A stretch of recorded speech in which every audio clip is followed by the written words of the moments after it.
সুপ্রিয় দর্শক, আমি সিরাজুল ইসলাম আপনাদের সবাইকে স্বাগত জানাচ্ছি এশিয়ান টেলিভিশনের লাইভ টক শো টেবিল টকে। আশা করি সবাই ভালো আছেন। প্রিয় দর্শক, হাসিনা সরকারের পতনের 6 মাস পার হয়ে গেছে। এর মধ্যে সবচেয়ে বড় হয়ে দেখা দিয়েছে যে দুটি বিষয়, তা হচ্ছে সংস্কার এবং বিচার। এই দুটি মূলত একেবারে তৃণমূল পর্যায়ের লোকজনেরও আকাঙ্ক্ষা। এর পাশাপাশি দাবি রয়েছে নির্বাচন অনুষ্ঠানের। এটা জন আকাঙ্ক্ষাও বটে। তো দর্শক, আজকের টেবিল টকে এসব নিয়ে কথা বলবো।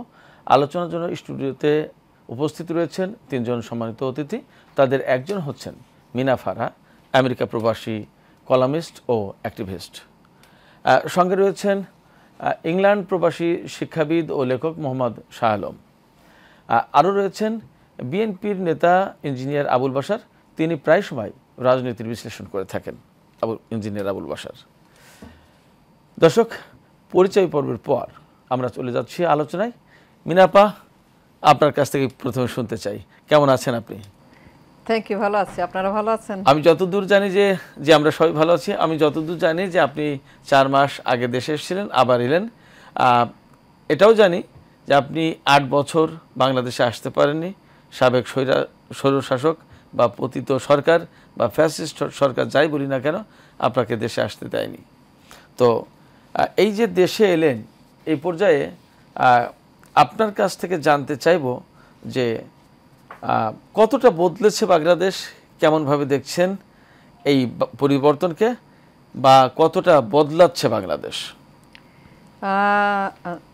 নিউট্রালি স্পিকিং, যে আসলে কিছুই হয় নাই, শুধু স্বৈরাচার চলে গেছে। কিন্তু এখানে যে ফান্ডামেন্টাল চেঞ্জ যেটা মানে আসার কথা, সেইখানে কিছুই হয় নাই। একটা সরকার আসছে, তিনি আছেন, কিন্তু তিনি কি করবেন, কি দিয়ে যাবেন, কি হবে, ইজ ভেরি আনসার্টেন।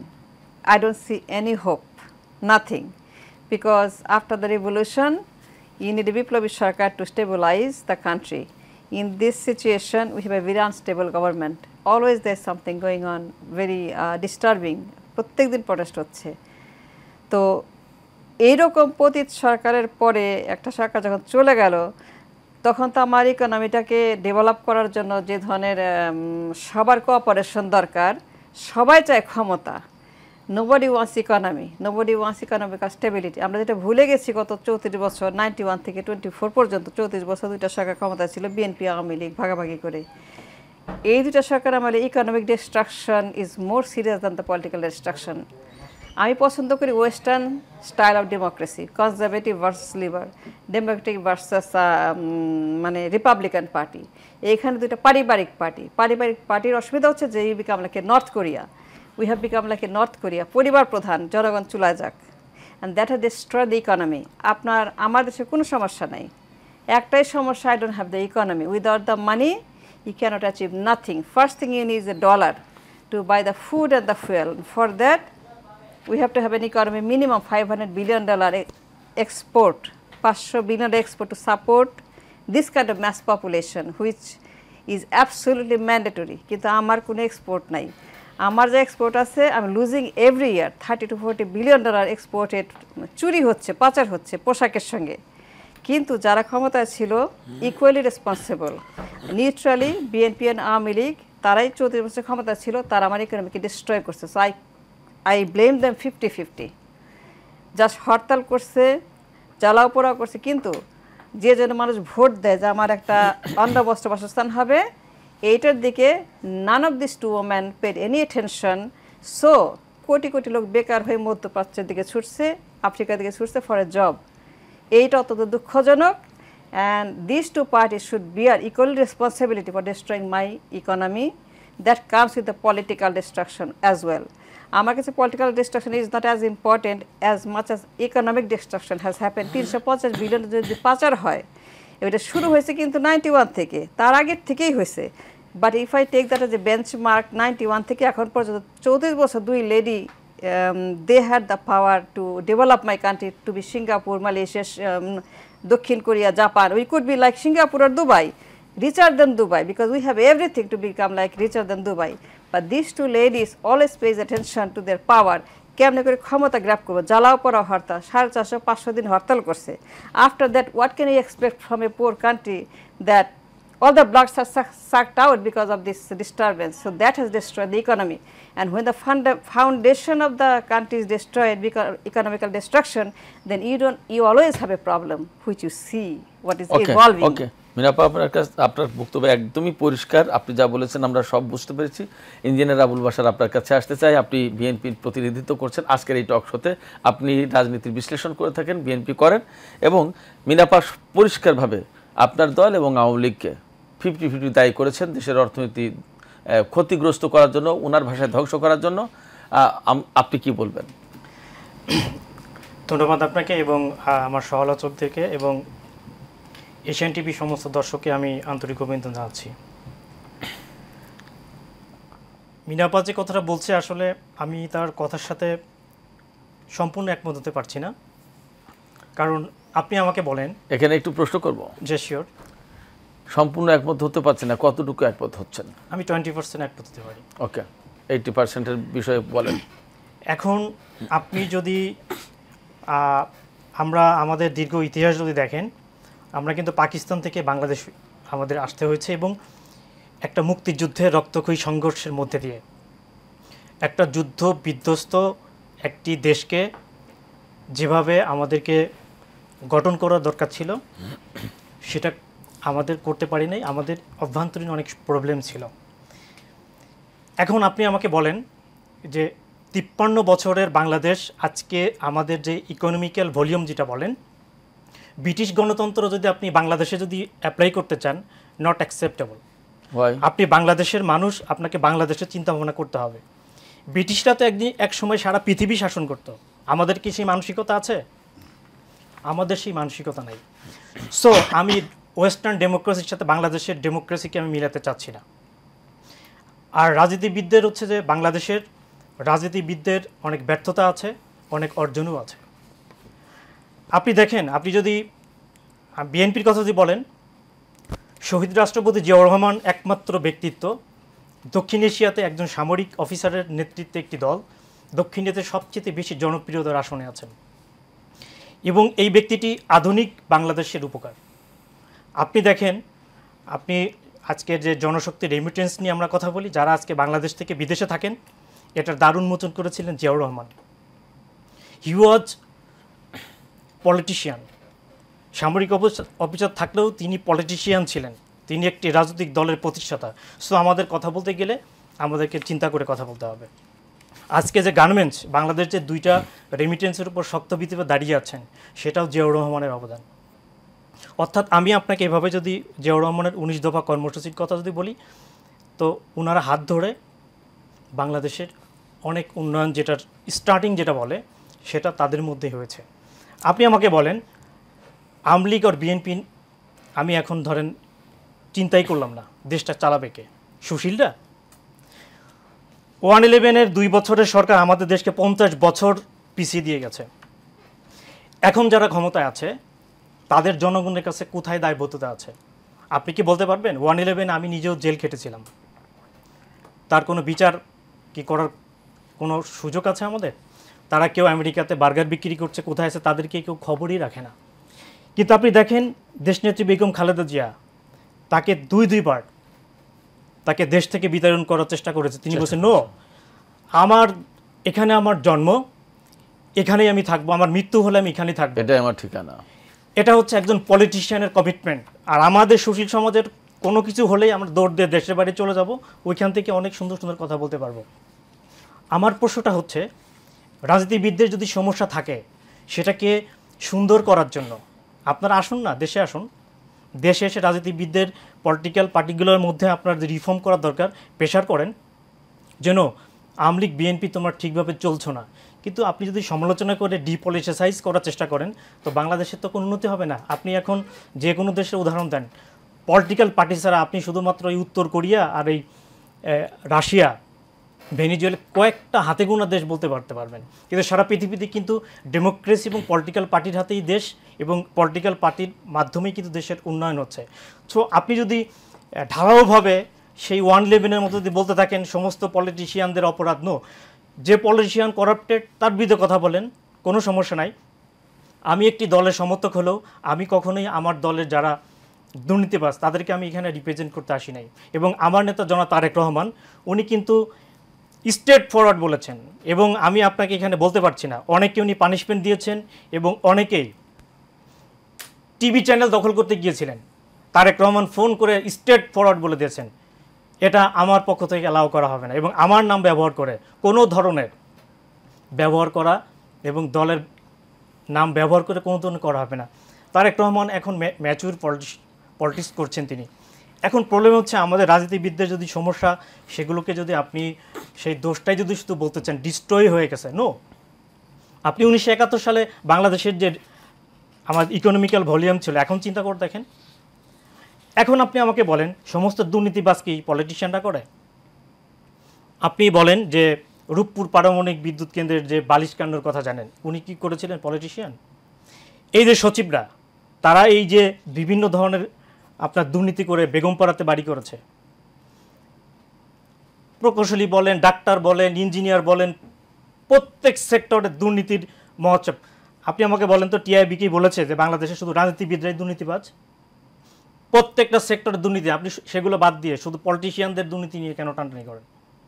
কারণ আপনি ইন্টেনশনালি কাজগুলো করছেন। আমার প্রশ্নটা হচ্ছে যে আপনি যে পলিটিশিয়ান দুর্নীতিবাজ তাকে ঘৃণা করেন, তাকে প্রত্যাখ্যান করেন, তাকে বলেন, কিন্তু আপনি যদি একদম ঢালাওভাবে বলেন যে বাংলাদেশের আওয়ামী লীগও ভালো না, বিএনপিও ভালো না, তো এটা বলে আমরা কি করতে চাচ্ছি? আপনি আওয়ামী লীগ বিএনপির পরে বাংলাদেশটাকে আপনি কার মাধ্যমে পরিচালনা করতে চাচ্ছেন সেটা কিন্তু জনগণের কাছে জানতে হবে। এবং হ্যাঁ, যদি মনে করেন নতুন রাজনীতি যদি আসে, অবশ্যই তারা যদি জনগণ তাদেরকে অ্যাকসেপ্ট করে অবশ্যই গ্রহণ করবে। আর পরিবারতন্ত্রের কথা যদি আপনি বলেন, এখন আপনি আমাকে বলেন আমি একটি দল করি, আমার দলের পার্টি কিভাবে নেতা নির্বাচিত হবে সেটাকে আপনি ঠিক করে দিবেন? আমার দলের নেতা নির্বাচিত করার জন্য যদি আমরা জনাব তারেক রহমান বলেন আর বেগম খালেদা জিয়া বলেন, আমরা যদি তার উপর আস্থা রাখি, দেশের মানুষ যদি তাদের উপর আস্থা রাখে, তাহলে আপনাকে সেটা অ্যাকসেপ্ট করতে হবে। আর যদি মনে করেন যে হ্যাঁ ঠিক আছে পরিবারতন্ত্রের বাইরে আমরা যে, তো পরিবারতন্ত্রের বাইরে তো বাংলাদেশে অনেক রাজনৈতিক দল আছে, তাদেরকে জনগণ ভোট দিয়ে কেন নির্বাচিত করে না? তার মানে কি আপনি কিন্তু সেই জনগণের দিকে তীর ছুঁড়ছেন। তার মানে জনগণ আমাকে ভোট দিয়ে নির্বাচিত করে সরকারের আমাকে বসাচ্ছে, কিন্তু আপনি জনগণকে কিন্তু সেই ব্লেমটা দিচ্ছেন। আমি মনে হয় যে এখানে না বলে আমাদের রাজনীতির যে রাজনৈতিক ব্যবস্থার এবং আমাদের সামাজিক ব্যবস্থার পরিবর্তন নিয়ে আমাদের কথা বলা উচিত, এবং সেই জায়গাতে আমাদের কাজ করা উচিত। জি, আপনার কথা পরিষ্কার। জনাব শাহ আলম, আমি আপনার কাছ থেকে শুনতে চাই, ইঞ্জিনিয়ার আবুল বাশার বলেছেন যে পরিবারতন্ত্রের বিরুদ্ধে কথা বলা প্রকারান্তরে জনগণের বিরুদ্ধে তীর ছোড়া। সাথে সাথে মিনাপা বলেছেন যে বিএনপি এবং আওয়ামী লীগ দুই দল দেশের অর্থনীতির ক্ষতি সাধনে, আমি যদি আরেকটু মডিফাইড করে বলি, আমার মতো করে বলি, ক্ষতি সাধনে 50% দায়ী। তো এই যে মিনাপা ওই পরিবারতন্ত্রের কথাও বলেছেন, যার জবাব ইঞ্জিনিয়ার আবুল বাশার দিলেন। আপনি কিভাবে দেখেন? আমি এখানে আরেকটু প্রশ্ন রাখতে চাই। আমরা দেখেছি আওয়ামী লীগ বিএনপির বাইরে গিয়ে, আওয়ামী লীগ এবং বিএনপির দুটো দলকে যদি একটা দুটো পরিবারকে কেন্দ্র করে আবর্তিত হতে দেখি, তাহলে এর বাইরে গিয়ে কিন্তু অনেক দল গঠনের চেষ্টা হয়েছে বাংলাদেশে, এবং অনেক দল আছে। জাতীয় পার্টি সেটাও কিন্তু পরিবার কেন্দ্রিক দল। এরশাদের বাইরে কিন্তু এখনও রাজনীতি করে জাতীয় পার্টি থেকেও বেরিয়ে গিয়ে কেউ দাঁড়াতে পারেনি। বিএনপি থেকে বেরিয়ে গিয়ে নতুন করে দল গঠন করার চেষ্টা করেছে, কেউ দাঁড়াতে পারেনি। আওয়ামী লীগ থেকে একই অবস্থা। সেক্ষেত্রে এটা কি বাস্তবতা নয়? কেন আপনি জনগণের দিকে তীর ছুড়বেনই বা, যদি ছুড়তে চান বলুন? আমি জনগণের দিকে তীর ছড়ার পক্ষপাতী নই। আসলে জনগণকে পর্যাপ্ত সুযোগ দেওয়া হয়েছে কিনা এবং জনগণের সামনে সেই রাজনৈতিক দল এসেছে কিনা, আসেনি। তাই না আসার কারণ সেটাও রাজনীতির ভিতরেই আছে। আমাদের রাজনৈতিক দল একমাত্র আওয়ামী লীগ ছাড়া বাকি যে দুটি দলের আমরা নাম উল্লেখ করছি, এটা কিন্তু ক্ষমতার ছায়া থেকে উপর থেকে গঠিত হয়েছে। তো বাংলাদেশের আমরা প্রথাগতভাবে দেখে আসছি একটা হিরো উপাসনা করে আসছি, অর্থাৎ বীর পূজা। আমাদের সামনে আমরা খুঁজি একজন ফিগার খুঁজি, মানে ঐতিহ্যগতভাবে এটা প্রতিষ্ঠিত হয়ে গেছে বাংলাদেশ স্বাধীনতার পর থেকে। এখন বিএনপি যে দলটি গঠিত হয়েছে এটা ঠিকই আছে, এটাও উপর থেকে গঠিত হয়েছে, নিচ থেকে আসেনি, সুযোগ পায়নি। জনগণ একজনকে দেখেছেন, তার সামনে তিনি রাষ্ট্র গঠন নতুন দায়িত্ব নিয়েছেন, জনগণের সামনে আশা জুগিয়েছেন, আশা স্বপ্ন দেখিয়েছেন এবং জনগণ আশা দেখতে পেয়েছেন, আশার আলো দেখতে পেয়েছেন প্রদেশ হিসেবে। আশা খানিকটা পূরণও তো হয়েছিল, সেটাই আমি দেখছি যে জনগণের কিছু প্রত্যাশা তখন পূরণ হয়েছিল। জনগণ জিয়াউর রহমানকে ত্রাতা হিসাবে দেখেছিলেন, এটা সত্য, আমরা অস্বীকার করি না, এটা সত্য, এবং তার দলকে সেভাবে জনগণ গ্রহণ করেছিল। কিন্তু তার পরবর্তী পর্যায়ে যা হয়েছে সেটা তো সেই ধারা অক্ষুণ্ণতা অটুট থাকে না, আস্তে আস্তে এটা তার মূল ভিশন থেকে মিশন থেকে দূরে সরে গিয়েছে। জিয়ার বর্তমানে যে বিএনপি, আজকের বিএনপি যেটা আছে সেটা সেই জিয়ার বিএনপি আমরা বলতে পারি না। তার যে রূপান্তর প্রক্রিয়া ঘটেছে, তার মধ্যে যে দুর্নীতির প্রবেশ ঘটেছে, তার মধ্যে যে অযোগ্য নেতৃত্বের প্রবেশ ঘটেছে, তার মধ্যে যে জিয়ার আদর্শের যে আপনার বিপরীত লোকের সমাবেশ ঘটেছে, এটা আমরা অস্বীকার করতে পারি না। তো এটা তো আমরা পতন বা বিচ্যুতি বলতে পারি একটা পার্টির, সেটা নেই। এবং জনগণের সামনে ভালো দল তৈরি হতে দেওয়া হয়নি, এবং গণতন্ত্রের চর্চা যদি অব্যাহত থাকতো, ধারাক্রম থাকতো, তাহলে নতুন সিস্টেম বেরিয়ে আসতো। কিন্তু গত 15 বছর 16 বছর গণতন্ত্র তো ছিল না, এক ধরনের আপনার মানুষ ভোটও দিতে পারেনি, রাজনৈতিক তৎপরতা ছিল না, রাজনৈতিক কথা বলার সুযোগ ছিল না। গত 15 বছর রাজনৈতিক চর্চার সুযোগ থাকেনি, গণতান্ত্রিক পরিবেশ ছিল না, গণতান্ত্রিক চর্চার সুযোগ থাকেনি, সেই দায়িত্ব আর বিএনপি নেবে না। না, আমি বিএনপিকে সেই জন্য দায়ী করছি না, আমি বলছি আমাদের পরিবেশটা, আমাদের পরিস্থিতি ছিল, বাস্তবতার সামনে। আর অর্থনীতির কথা বলেছেন, তিনি বলেছেন যে অর্থনীতিদের, আমি রাজনীতিকদের কোনো অবদান এখানে দেখি না, তবে রাজনীতিকরা 50% দায়ী হলো ধ্বংস করার জন্য, এটা আমি আপনার সঙ্গে একমত। চুরি চামারি, লুটপাট, ধ্বংস, পরিকল্পনাহীনতা, এগুলো তারা করেছে, এর জন্য দায়ী তারা। মানে সঠিক পরিকল্পনা, অর্থনৈতিক উন্নয়নের জন্য সঠিক পরিকল্পনা গ্রহণ করতে পারেননি, কর্মসংস্থানের জন্য কোনো পরিকল্পনা করতে পারেননি, নতুন কর্মসংস্থান তারা তৈরি করতে পারেননি। তারপরেও আমাদের অর্থনীতি বৃদ্ধি পেয়েছে, উৎপাদন বেড়েছে, মানুষের জীবনযাত্রা উঠেছে, এটা এখানে রাজনীতির কোনো অবদান নাই। এটা জনসাধারণ তারা নিরন্তর সংগ্রাম, তাদের নিজস্ব বাঁচার সংগ্রামে, বাঁচার তাগিদে, বাঁচার প্রেরণায় তারা নিজেরাই নিরন্তর যে সংগ্রাম চালিয়ে গেছে, নিজেরা যে পন্থা উদ্ভাবন করেছে বাঁচার, সেটাই আমাদের অর্থনীতিকে। এখানে আমি আরেকটু প্রশ্ন করতে চাই আপনার এই আলোচনার ধারাবাহিকতায় বা রেশ ধরে, জের ধরে, যে আপনি বলছেন যে এই উন্নয়নের সাথে রাজনীতিদের খুব একটা সম্পর্ক নেই বা সম্পর্ক নেই, কিন্তু আপনি যদি প্রেসিডেন্ট জিয়াউর রহমানের সময় থেকে ধরেন, যদি আমরা দেখি, তাহলে আমরা বাংলাদেশে থেকে সবুজ বিপ্লব হতে, কৃষি বিপ্লব হতে, এবং কৃষি খাতে যে আজকের যে ডেভেলপমেন্টটা, এই ডেভেলপমেন্টের পেছনে কিন্তু রাজনীতিবিদ প্রেসিডেন্ট জিয়াউর রহমানের অবদান, বুদ্ধি, পরিকল্পনা এবং ঐকান্তিকতা একদম সিংহভাগ ছিল। সেটাকে কি আমরা অস্বীকার করি? না, আমরা অস্বীকার করি না। আমি আগেই বলেছি জিয়াউর রহমান, এবং জিয়াউর রহমান ডেফিনেটলি হি ওয়াজ এ পলিটিশিয়ান। হ্যাঁ, আমি জিয়াউর রহমানের সেটা অস্বীকার করি, আমি আগে স্বীকার করেছি যে জিয়াউর রহমান ত্রাতা হিসেবে আবির্ভূত হয়েছিলেন, কিন্তু তিনি তার শাসনকাল কিন্তু অত্যন্ত ক্ষণস্থায়ী ছিল, ক্ষণকাল, তিনি চলে গেছেন। তারপরে যে আপনার রূপান্তর বা বিচ্যুতিটা ঘটেছে, আমি সেটা উল্লেখ করেছি। এবং রাজনীতিকরা কিভাবে প্রতিবন্ধকতা সৃষ্টি করে সরকারি ভাবে। আজকে আমি একটা উদাহরণ দিই, বাস্তব উদাহরণ দিই। আজকে আমি আসার সময় গাড়িতে আমার ড্রাইভার ছিল, তাকে আমি জিজ্ঞেস করলাম আপনি এছাড়া আর কিছু করেন কিনা। তো উনি একজন এন্টারপ্রেনার, উনি ফার্মার, চাষাবাদ করেন, সেটাই ওনার বিনিয়োগ।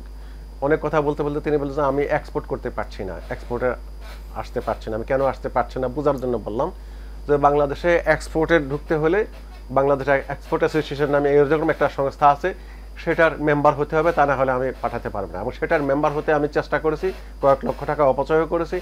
সেখানে তারা যে সমস্ত বিধিবিধান প্রভিশন রেখেছে, এটা কোনো ক্ষুদ্র আমার মতো ব্যবসায়ীর পক্ষে সেটার মেম্বার হওয়ার সম্ভব না, এটা উন্মুক্ত না, এটা নানান শর্ত আরোপ করে রাখা হয়েছে এবং এটাকে ব্যারিয়ার তৈরি করে রাখা হয়েছে।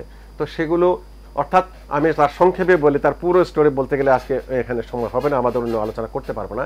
যে সেখানে রাষ্ট্রীয় বিধি ব্যবস্থাগুলো এরকম, এগুলো সাধারণ মানুষ ব্যবসা করবে বা অন্য কিছু করবে, ওটা উদ্যোগ নেবে, তাদের জন্য যে রাস্তা খুলে দেওয়া হবে সেটা নাই, বরং সেটা বাধাগ্রস্ত করা হচ্ছে সিস্টেমের কথা বলে, সিস্টেমেটিক প্রতিবন্ধকতা তৈরি করে। তো সেটা দেখবে কারা? এটা দেখার দায়িত্ব রাজনীতিবিদদের। আপনার কাছ থেকে আরো শুনবো আমেরিকা প্রবাসী অ্যাক্টিভিস্ট এবং কলামিস্ট মিনাফারা, আপনার কাছ থেকে জানতে চেয়েছিলাম যে বিষয়টি আপনি যদি বলেন। আমি স্মরণ করে দিতে চাই যে ম্যান পাওয়ারের একটা ব্যাপার, এই বিষয়টা কিন্তু আপনি নেগেটিভলি দেখতে চেয়েছেন এবং সেখানে এটা না করে বরং তাদেরকে যদি ব্যবহার করা হতো বা আরও কিছু বলতে চেয়েছেন যার প্রেক্ষাপটে বাংলাদেশ আরও বেশি উন্নত হতে পারত, বলুন বিস্তারিত। $100 একটা নোট আর 100 টাকার 1 টাকার note, so EC the difference. 1 টাকা 100 টাকার একটা নোট আর 100টা টাকা দিয়ে একটা আপনি 100 টাকার বানাইলেন। So which one is more important? আপনি $10,000 ক্যারি করবেন এতটুক, আর $1,000 বানাতে চান এত বড় একটা বান্ডিল হবে। So you better carry this one than this one. So আমার কথা হচ্ছে কি যে Tarique Rahman, with all due respect, is not Ziaur Rahman. Ziaur Rahman is a born genius politician, এবং উনি পরিবারতন্ত্রে বিশ্বাস করতেন কিনা আমি জানি না, কিন্তু জিয়াউর রহমানের আমলে এইটা ছিল না। তারেক রহমানের আমলে পুরা ইয়েটাকে পরিবারতন্ত্রে নিয়ে যাওয়া হয়েছে। অনেক কাহিনী আছে, সেগুলো বলবো না। বাট আমার দেশে পশ্চিমা গণতন্ত্রের মতো ফিলোসফিক্যাল গণতন্ত্র চালু হইতে হবে। যদি কেউ আমাকে বলে নো, এই দেশ কোনো কারো বাপের, I as a citizen disagree, this is not anybody's বাপের দেশ। এবং দুই পার্টি দাবি করে এটা তাদের বাপের দেশ। একজন বলে আমার বাবা অমুক, আমার বাবা তমুক, এখনও তারা ছবি লাগিয়ে পিছনে, কেউ মায়ের ছবি, কেউ বাপের ছবি। I totally disrespected because this is not a first century, second century, this 21st century. So we have to move on. We are not উত্তর কোরিয়া, উই আর দক্ষিণ কোরিয়া, আর আওয়ার ফোকাস শুড দক্ষিণ Korea. এখন I believe in money, I don't believe in politics. Politics is a foundation, but dollar is the supreme. Dollar ছাড়া কিচ্ছু করতে পারবেন না। আমি আজকে আমেরিকা থেকে উড়ে আসছি, আমি যেভাবেই আসি না কেন, যে ক্লাসে আসি না কেন, because I have the money, so I have the power. But people who are driving rickshaw, they don't have the money, they don't have the power. আমি আগে লাথি মারলেও আমাকে কিচ্ছু করতে পারবে না, ওরা মাইরে ফেলেও কিছু করতে পারে, কিন্তু আমাকে কেউ একটা টাচ করুক, আমি তাকে তাজা খাই ফেলব, because I have the money. So money is supreme, you need the money, we don't have the money. 34 বছরে আমার রিজার্ভ 0। আমার রিজার্ভ থাকবে, আমি প্রধানমন্ত্রী হইলে পরে সবার আগে আমার রিজার্ভ আমাকে বিল করতে হবে। ইন্ডিয়াতে আছে 500 বিলিয়ন, চায়নাতে আছে 1000 বিলিয়ন, দক্ষিণ কোরিয়াতে আছে 1000 বিলিয়ন। আমার এখানে 0 কেন? 34 বছর তো 2 ওমেন তো শাসন করছে।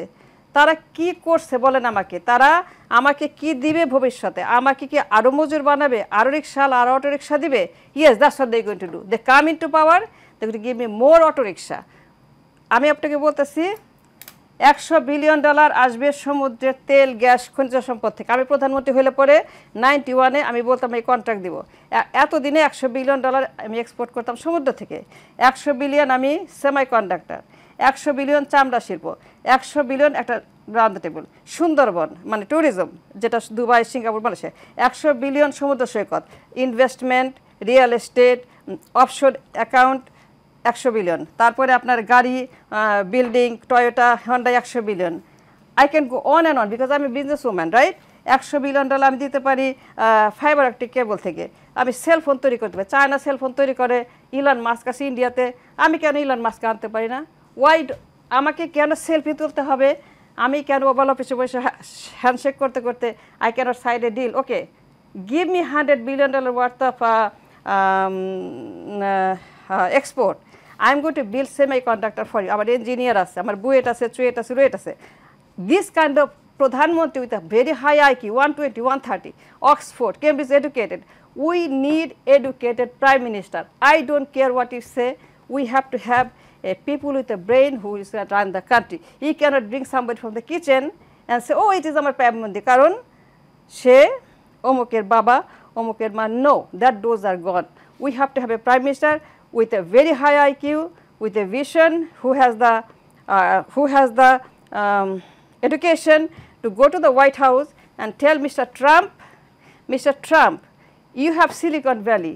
You gave us Bengaluru in India. Why can't you give me a Bengaluru in Bangladesh? Why do you give me the garbage called garments? Garments is destroying my nation. My river is rotten. My water is gone. My health is gone. My women are gone. 90 million people are gone. 90 million young women, men, they are gone. My money is being stolen out of the country, called under invoice, over invoice, trade imbalance. They're stealing money like anything because of the garments. My country, my banks are empty. My banks are bleeding because of the garments. These garments should go tonight and tomorrow. We don't want garments. We want NSM, National Semiconductor. I am a Wall Street trader. I trade stock market. I'm very upset because I very hurt what is happening to my labor forces. এই লেবারগুলি Saudi আরব ব্যবহার করে they are earning $500 billion using my labor, and I am getting $100 per month, and they're living like a chicken. Whose fault is this? People who run this country as a family ownership for 34 years. To Begum in power for 30%. People has to understand, voters has to ask the question, আমি কেন 34 বছর পরে রিক্সা চালাই, আমার কেন একটা গাড়ি নাই বাড়ি নাই? It is my right, it's my human right to have a minimum wage, a job, a home, a food, a paycheck, and my children, they have to go to school, education, health is my right. How many people has it? They stolen all the money, took it to the Swiss bank, and what they have done BNP 16 years, either pore, because they did the either pore, and that either pore was a political language given by India. India gave that language because India made a hub for these two parties. They bought these two people to serve their purpose so that they can stay in power. ঈদের পরে করতে করতে আজকে যদি আমাদের Gen Z না হইতো, এই ঈদের পরে হয়তো 41 সনে, ঈদের পরে হয়তো 41 সনে যদি আজকে আমার জেনজির জন্য না হইতো, আজকে আপনারা এই কথা আমি কথা বলতে পারতাম, দেশে আসতে পারতাম না। থ্যাংক টু দ্য জেনজিস, অ্যান্ড দেশ শুড বি ইন পাওয়ার। দেশ ইলেকশন হবে 5 বছর পরে। ওকে ওকে, এখানে একটু প্রশ্ন করতে চাই আপনাকে। $1,000 বিলিয়ন এক্সপোর্ট আমি দেখাই দিছি। আমি প্রধানমন্ত্রী হইলে পরে 91, I am a trader, I trade millions of dollars in the stock market. Okay. So if I can make money, why can't my sister and brother make money? ওকে, আপনি কি মনে করেন যে এই যে জেনজির কথা বলছেন, তারা কি ক্ষমতায় আসতে পারবে এবং বাংলাদেশের জনগণ তাদেরকে ক্ষমতা আনবে বলে কি আপনার মনে হয়? সুযোগ দিবেন না তো, আপনি আর্টিকেল 70 লাগায় রাখছেন। বাংলাদেশের জনগণ তো উন্মুক্ত। না না না না, my voters, আপনার জেনজি যদি রাজনৈতিক দল গঠন করে, এই ছাত্ররা বা আন্দোলনকারীরা বা শিক্ষার্থীরা, সমন্বয়করা যাই বলি, এরা যদি রাজনৈতিক দল গঠন করে, সেটা তো উন্মুক্ত থাকছে, জনগণকে বেছে নেওয়ার সুযোগ থাকছে। কেউ তো বলছে না যে জেনজিকে তোমরা বেছে নিও না, বাট সুযোগ দেন, সুযোগ দেন। নির্বাচনটা 5 বছর পরে করতে হবে, কারণ কি আমরা একটা ক্যান্সার থেকে মাত্র আরোগ্য লাভ করা শুরু করছি, 4 স্টেজ ক্যান্সার টার্মিনাল। এইখানে যদি আসে আপনি আমাকে আরেকবার যে নির্বাচন দেন, আমার 4 স্টেজ ক্যান্সার 5th স্টেজ হবে, and I'm dead. You need a recovery period. We need a remission. That remission period minimum should be 10 years. I don't need any election. আমি না খায় মরবো, কিন্তু নির্বাচন করবে, বিকজ আমরা 53 বছর নির্বাচন করতে করতে করতে করতে দেশটাকে ধ্বংস করছি। নির্বাচন ওয়াজ দ্য রিজন।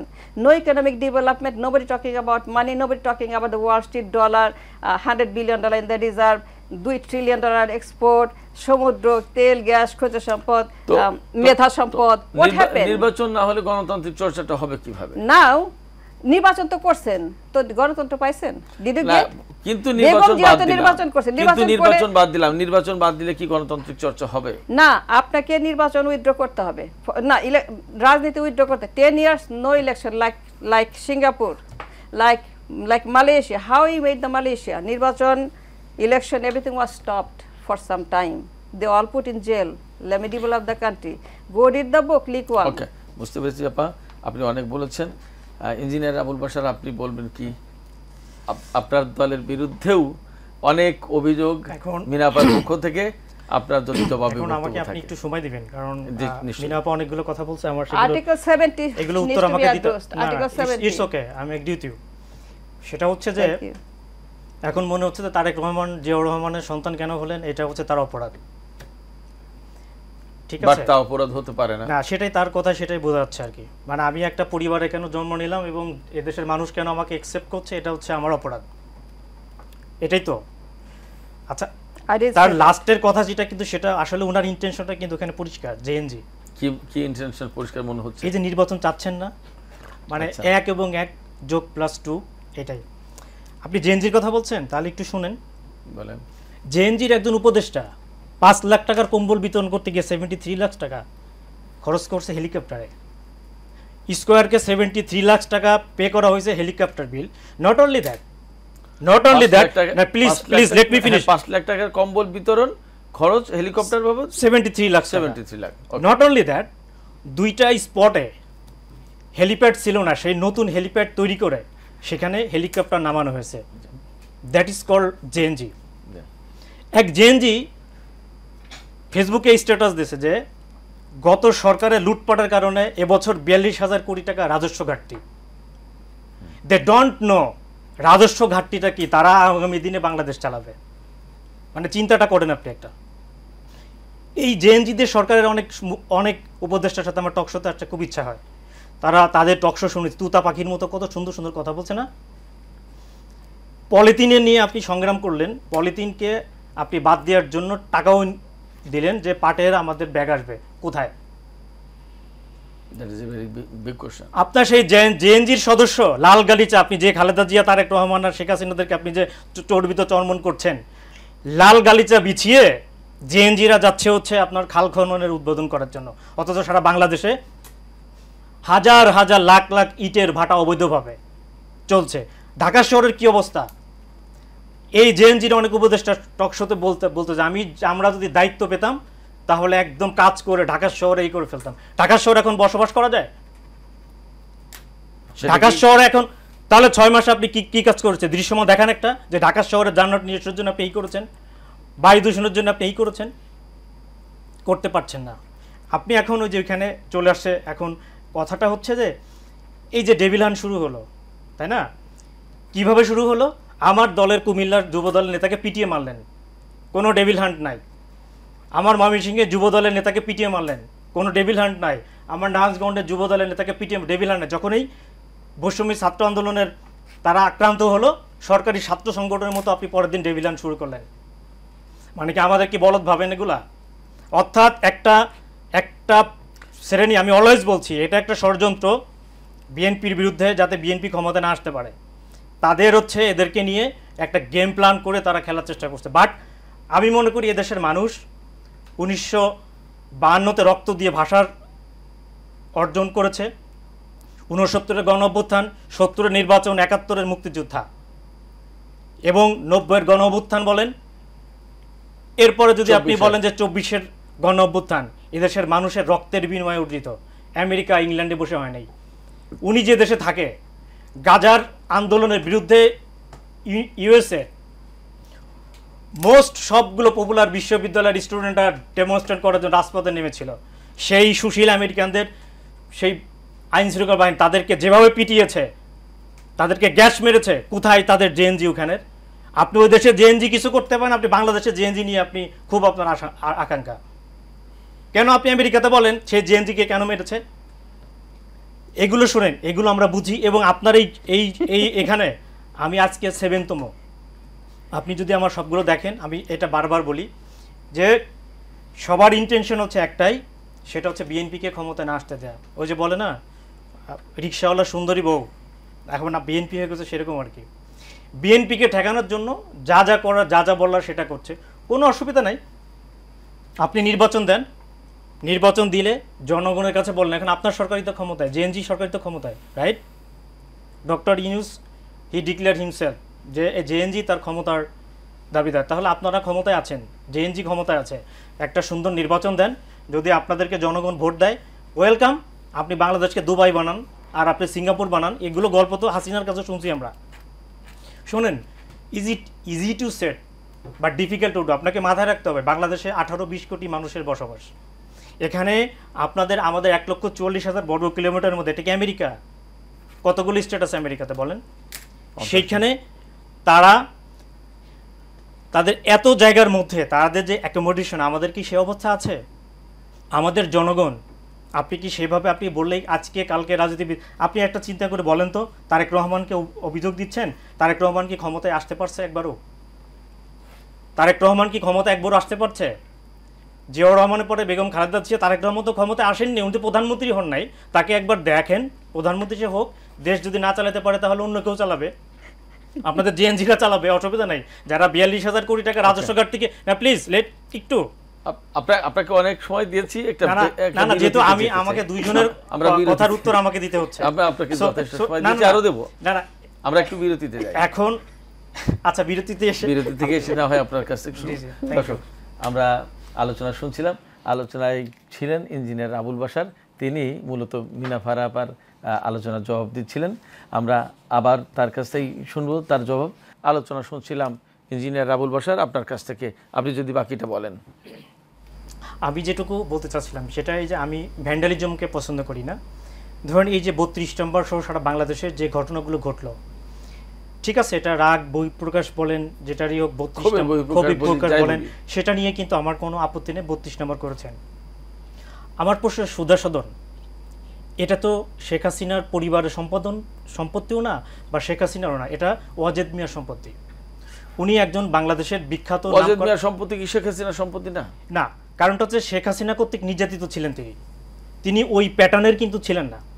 কিন্তু ওই পরিবার থেকে বা সম্পর্ক না, উনি তো পরিবারই না, একজনের 4টা বউ থাকতে পারে, তার মানে কি যে সে সেটা। কিন্তু আমার কথা হচ্ছে যে ওয়াজেদ মিয়া শেখ হাসিনার পরিবারের সম্পত্তি তো ওয়াজেদ মিয়ার সুধাসদন না, সেটাকে ভেঙে আপনি কি মেসেজটা দিলেন এটা। এবং এটা হচ্ছে কি শুনেন, এটা হচ্ছে যে এখন বাংলাদেশকে নিয়ে ন্যাশনাল এবং ইন্টারন্যাশনাল ষড়যন্ত্র হচ্ছে, এবং এই ষড়যন্ত্রের অংশ হচ্ছে এগুলা।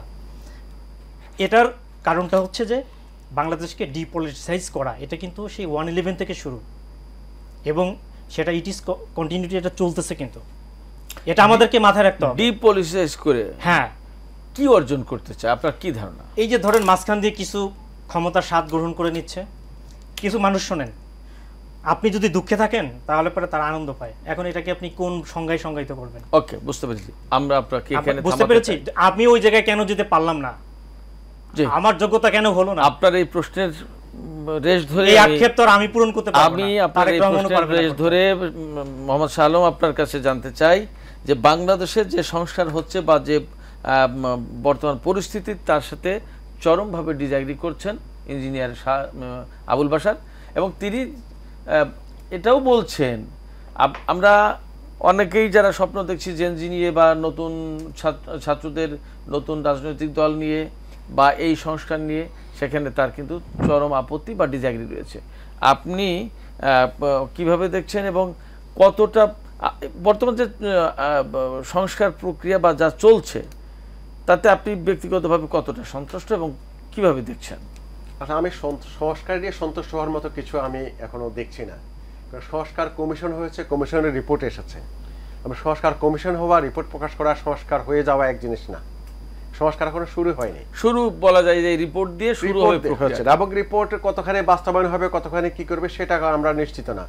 তদুপরি কয়েকটা রিপোর্ট আমি দেখেছি, এই রিপোর্টে মৌলিক সংস্কারের কোনো প্রস্তাব দেয়। এগুলো নিতান্তই মামুলি ব্যাপার। কোনো কোনো ক্ষেত্রে সুপারিশ করা হয়েছে কিছু সার্ভিস সহজ করার জন্য আমলাদেরকে কি কি করতে হবে, তাদের আচরণগত সামান্য ন্যূনতম পরিবর্তনের কথা বলা হয়েছে। আর ইলেকশন কমিশনার, এগুলোর মৌলিক যে সংস্কার দরকার, 52-53 বছরে যে একটা রাষ্ট্র কাঠামোকে গণতান্ত্রিক রূপায়ণের জন্য যে সংস্কার দরকার, একটা কলোনিয়াল ব্যবস্থাকে ভেঙে যেটাকে গণতান্ত্রিক রূপান্তরের যে সংস্কার দরকার, সেটার কোনো কিছু হয়নি, জমে আছে। এবং সেটা একদিনের সংস্কার, একটা কন্টিনিউয়াস প্রসেস। কিন্তু এটা শুরু হতে পারতো স্বাধীনতার পরে, হয় নাই, আজও হয় নাই, কোথাও শুরু হয় নাই। এবং যেটা ছিল ব্রিটিশরা রেখে গিয়েছে 47 সালে, সেটা এখন পর্যন্ত আমাদের ঘাড়ে আছে। বরং এটা কিছু চরম বিকৃতি ঘটেছে। কিভাবে? যারা সরকারে গিয়েছে, আমি পাওয়ার শব্দটা এখানে ইউজ করছি না, আমি সেটা পরে আসছি।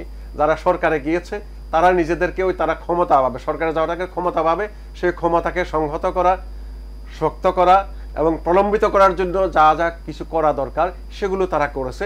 এটা বিকার, আমি সংস্কার বলবো না এগুলাকে। কিন্তু গণতান্ত্রিক রূপান্তরের জন্য যে সংস্কার দরকার, যা করা দরকার, পরিবর্তন দরকার, এটা হয়নি। এরপরে আমি আসছি 32 বিএনপি। আমি একটু বলবো যে 32 নম্বর, আমরা অল্প সময় পাবো, টোটাল 5 মিনিট মতো পাবো। আচ্ছা, 32 নম্বর ভাঙাটা আমি মনে করি 32 নম্বর ভাঙার জন্য যে পরিস্থিতিটা তৈরি হয়েছে, এই পরিস্থিতির পিছনেও বিএনপি পরোক্ষভাবে অবদান রেখেছে। কিভাবে?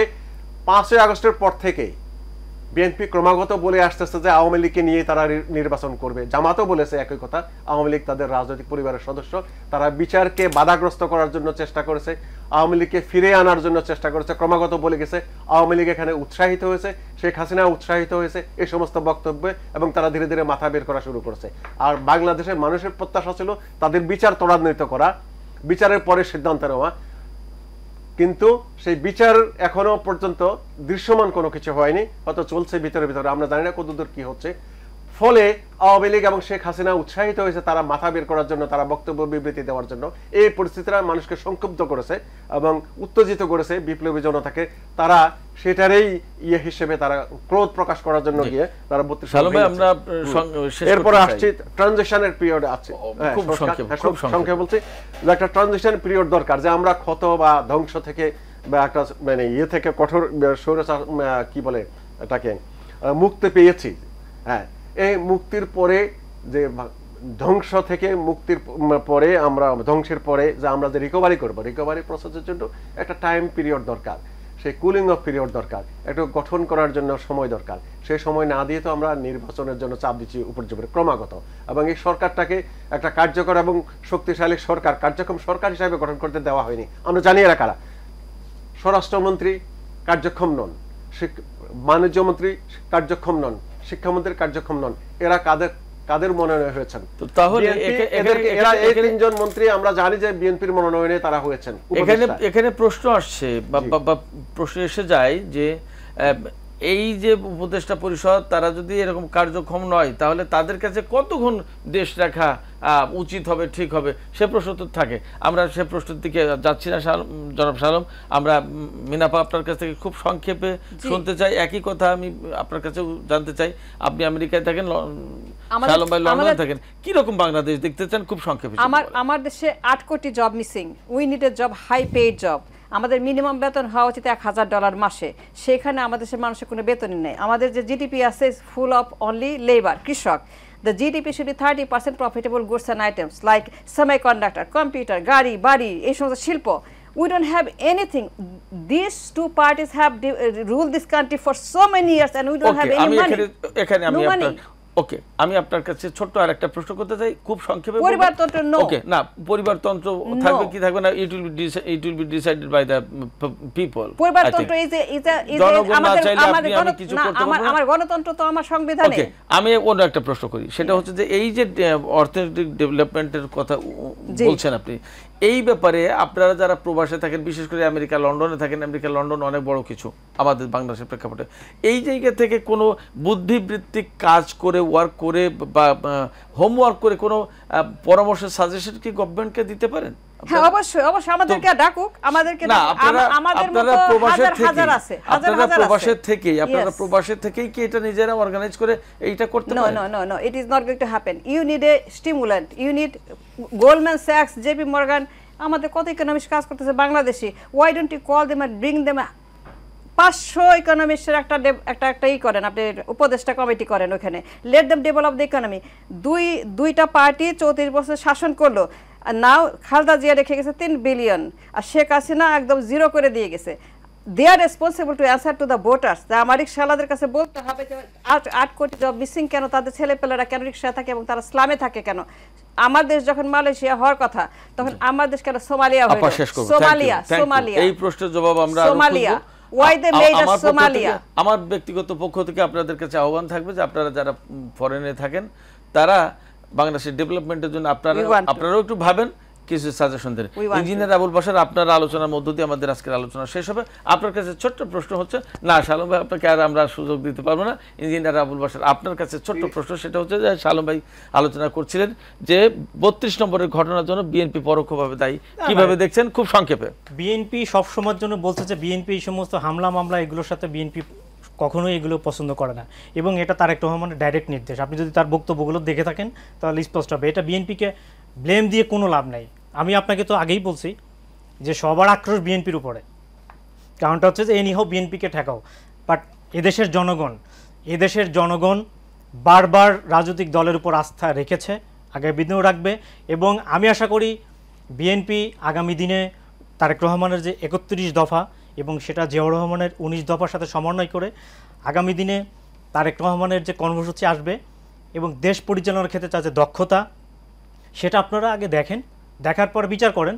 কিন্তু তার আগেই যদি আপনি বিএনপিকে ঠেকানোর জন্য উল্টাপাল্টা কথা বলে রাজনীতিবিদদেরকে এগুলোকে ঘৃণা ছড়ে কোনো লাভ নেই। নাগরিকদের দায়িত্ব আছে। আপনি যে বলছেন, আপা বলছেন, আপনি একটা জিনিস বলেন তো, বুয়েট থেকে যারা বের হয় 75% তারা দেশ থেকে চলে যায়। কেন চলে যায়? যারা বিদেশে যায় তারা দেশের স্বার্থপর, যারা সেলফিশ যারা, তারা এই দেশ থেকে বিদেশে চলে যায়। আপনি যখন দেশের প্রতি ভালোবাসা থাকে, তখন আমি 3 বার জেল খেটেছি কিন্তু দেশেই আছি। আমারও সুযোগ ছিল দেশে বাইরে যাওয়া। জি জি, শালম ভাই যেন কি বলতে চাচ্ছেন, এক দুই বাক্যে যদি শেষ করেন আমরা শেষ করব। মিনাফারা বলেছেন কেমন অর্থনৈতিক বাংলাদেশ দেখতে চান, আমি কেমন রাজনৈতিক বাংলাদেশ দেখতে চাই। সংক্ষেপে 3-4টা কথা বলবো। আমি একটা গণতান্ত্রিক বাংলাদেশ দেখতে চাই, যেখানে রাজনীতিকরা নিজেদেরকে জমিদার বা রাজা বাদশাহ মনে করবেন না এবং সেরকম ক্ষমতাধর মনে করবেন না এবং নাগরিকদের কাছে সেরকম মর্যাদা আশা করবেন না।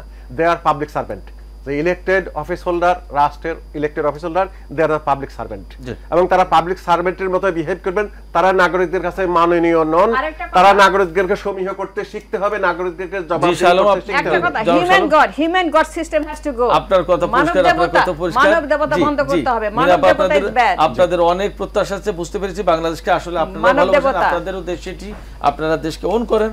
আপনারা আমরা আশা করব যে আপনারা বিদেশে থেকেই বাংলাদেশের ডেভেলপমেন্টের জন্য কি ধরনের কাজ করা যায় সেই বিষয়টা ভাবেন। সুপ্রিয় দর্শক, আজকের আলোচনা এখানেই শেষ করতে চাইছি। তবে যাবার আগে সবসময়ের মতো এখনও বলতে চাই, আজও বলতে চাই, সবার আগে দেশ। এই দেশ আমাদের, এর উন্নয়ন উন্নতি আমাদের উপর নির্ভর করে। আমাদের দেশের উন্নয়ন উন্নতি আমাদেরকেই করতে হবে, কেউ করে দেবে না সেই উন্নয়ন। সেজন্য দরকার সুষ্ঠু গণতান্ত্রিক পরিবেশ। সেই পরিবেশ নিশ্চিত করার জন্য যার যার অবস্থানে থেকে পরিপূর্ণভাবে দায়িত্ব পালন করা দরকার। জুলাই বিপ্লবের সুফল যেন আমাদের ঘরে তুলতে পারি, সেজন্য আমাদের সবাইকে একসাথে কাজ করতে হবে। সবাই ভালো থাকবেন। খোদা হাফেজ।